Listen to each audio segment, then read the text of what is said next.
Hi friends, ఈ వీడియోలో మనం నీలం మోటార్ ఎప్పుడైనా స్టక్ అయిపోతే ₹1 ఖర్చు లేకుండా ఈజీగా షార్ట్ కట్గా ఎలా రిపేర్ చేయాలో చూపిస్తాను. చూడండి ఈ వీడియోలో. ఫస్ట్ మీరు మోటార్ స్టక్ అయిపోతే మీరు ఏం చేస్తారంటే టెస్టర్ తీసుకోండి. చిన్న టెస్టర్ ఏదైనా స్క్రూ డ్రైవర్ లాంటివి తీసుకోండి.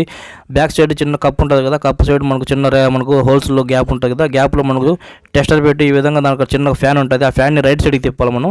ఓకేనా, ఎప్పుడైనా సరే రైట్ సైడ్కి తిప్పాలి, మీరు లెఫ్ట్ సైడ్ తిప్పకూడదు. ఈ విధంగా రైట్ సైడ్ తిప్పి చూడండి, కొన్ని ఫ్రీగా తిరిగిపోతాయి. ఫ్రీగా తిరిగిపోతే మీకు ఈజీగా మోటార్ స్విచ్ వేసిన వెంటనే పనిచేస్తుంది. ఓకేనా, ఇది స్టార్టింగ్లో ఒక్కొక్కసారి వస్తూ ఉంటాయి. ఒక్కోసారి స్టార్టింగ్లో వస్తే ఈ విధంగా చిన్నగా చేస్తే సరిపోతుంది. కొన్ని హెవీగా పట్టేశారనుకోండి, ఈ విధంగా చేసినా కూడా వర్కౌట్ కావండి. ఓకే, ఇప్పుడు రెండు టిప్స్ ఏంటంటే చూడండి, ఇప్పుడు మనం స్క్రూస్ ఓపెన్ చేసుకోవాలి. ఎందుకంటే మన డొప్ప క్యాప్ ఉంది కదా బ్యాక్ సైడ్ మోటార్ది, ఆ క్యాప్ ఓపెన్ చేసుకోవాలా. ఈ క్యాప్ మనం ఒకసారి స్క్రూస్ మనం టైట్గా ఉంటాయి, కటింగ్ పెడితేనా సరే ఈ విధంగా కొంచెం లెఫ్ట్ సైడ్కి తిప్పి ఈ విధంగా ఈజీగా లూజ్ చేయొచ్చు. ఓకే, 3 స్క్రూస్ ఉంటాయి, కింద కూడా ఒక స్క్రూ ఉంది మనకు. ఈ స్క్రూ తీయాలని చాలా కష్టం. ఎప్పుడు కూడా ఈ స్క్రూ మీరు బిగించగాకని తీసి పక్కన పారేయండి. ఈ స్క్రూ కింద వేయగాకని ఇప్పుడు కూడా పైన 2 స్క్రూలే వేసుకోండి. ఓకే, క్యాప్ మనకు వచ్చేసింది ఈజీగా. డోర్ని ఈ విధంగా తీసి పక్కన పెట్టుకోండి మీరు. ఓకేనా, మళ్ళీ బిగించాలి కాబట్టి ఇప్పుడు మనం ఏం చేస్తామంటే ఫ్యాన్ మనం చూడండి రైట్ సైడ్కి తిప్పాలి. ఈ విధంగా రైట్ సైడ్కే తిప్పాలి, లెఫ్ట్ సైడ్ తిప్పకూడదు.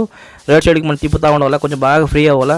సుమారుగా మీరు 5-10 సార్లు బాగా తిప్పుతూ ఉండండి. కొన్ని ఫ్రీగా ఉంటే భిన్న అయిపోద్ది, కొంచెం టైట్గా ఉంటే ఈ విధంగానే మనకు ఒక 2 నిమిషాలైనా ఈ విధంగా తిప్పుతూ ఉండాలి, ఫ్రీగా అవ్వాలి.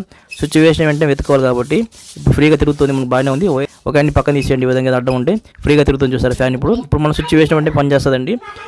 ఈ విధంగా మీరు చేసిన తర్వాత మీరు ఏం చేస్తారంటే ఫ్యాన్ మనకు తిరుగుతుంది, మోటార్ పనిచేస్తుంది. ఈ మోటార్ మనకి ఎప్పుడు కూడా స్టక్ అవ్వకుండా ఏ విధంగా ప్రాబ్లం రాకూడదు అంటే మీరు ఏం చేయాలంటే మీరు మోటార్ 2 రోజులకు ఒకసారైనా, లేదంటే రోజుకు ఒకసారైనా, లేదంటే వారానికి ఒకసారైనా అట్లీస్ట్ మీరు మోటార్ స్విచ్ ఒకసారి వేసి 1 నిమిషం రన్ చేసిన తర్వాత మళ్ళీ ఆఫ్ చేయండి. ఈ విధంగా ప్రాబ్లం ఎప్పుడు రాదండి. మీరు వాడకుండా అట్లాగే వదిలేస్తే మీరు స్టక్ అయిపోయి ఈ విధంగా ఇంకా దారుణంగా తయారవుతుంది. 3వ టిప్స్లో ఏంటంటే ఇంకా దారుణంగా తయారైపోతే దాన్ని ఆ ఫ్యాన్ మొత్తం బయటికి తీసి మనం ఆ మోటార్ మనం స్టక్ అయిపోతుంది ఎలా రిపేర్ చేయాలో చూపిస్తాను ఇంకోసారి. ప్రస్తుతానికి అయితే చిన్న ప్రాబ్లం కాబట్టి ఈజీగా ఈ విధంగా చేసుకోవచ్చు మీరు. ఓకే, కంటిన్యూగా మీరు మోటార్ వేస్తూ ఉంటే ఎటువంటి ప్రాబ్లం రాదండి. ఎక్కువ రోజులు వేయకుండా ఉంటే మళ్ళీ 3వ ప్రాబ్లం వస్తుంది. అప్పుడు మనం ఆ ఫ్యాన్ బ్యాక్ సైడ్ తిప్పి మనం రిపేర్ చేయాల్సి వస్తుంది. అది ఎలా చేయాలో డెఫినెట్గా వీడియో చేసి చూపిస్తాను.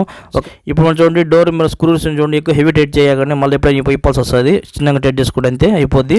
నా వీడియో కానీ మీకు నచ్చినట్లయితే నా ఛానల్ సబ్స్క్రైబ్ చేయండి, షేర్ చేయండి, లైక్ చేయండి, కామెంట్ చేయండి. చూస్తూనే ఉండండి మీ క్రియేటివ్ జిల్లా. అందరికీ బై ఫ్రెండ్స్.